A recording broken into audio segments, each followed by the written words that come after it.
বন্ধুরা, তোমরা সকলে কেমন আছো? আমার চ্যানেলে সকল বন্ধুকে স্বাগত জানাই।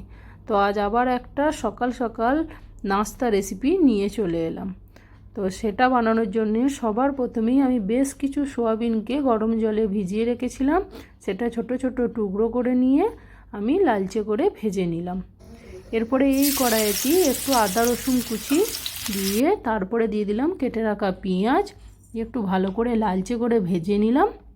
এর উপরে দিলাম কেটে রাখা ক্যাপসিকাম আর ছোট্ট ছোট্ট পিস করা আলু আর স্বাদ মতো নুন দিয়ে ভালো করে নাড়াচাড়া করে ঢাকা দিয়ে আলুটাকে একটু সেদ্ধ করতে দিয়ে দিলাম। তারপরে দেবো হলুদ, জিরে গুঁড়ো, ধনে গুঁড়ো, গরম মশলা গুঁড়ো, সব কিছু গুঁড়ো মশলা দিয়ে ভালো করে নেড়ে নিয়ে তারপরে ওই ভেজে রাখা যে সোয়াবিনটা ছিল সেই সোয়াবিনটা দিয়ে দেবো। বাস নেড়ে চেড়ে নিলি আমার মোটামুটি সব রেডি।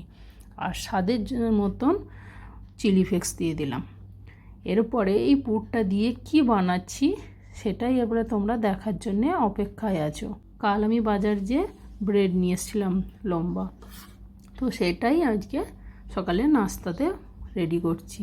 তো সবার প্রথমে বাদাম আর লঙ্কার একটা চাটনি করেছিলাম সেটা দিলাম, আর টমেটো কেচাপ দিয়ে পুরটা ভেতরে দিয়ে বাস আমার সকালের নাস্তা রেডি হয়ে গেল। খুব সিম্পল কিন্তু খুব সুন্দর। তোমরাও চাইলে একবার ট্রাই করো।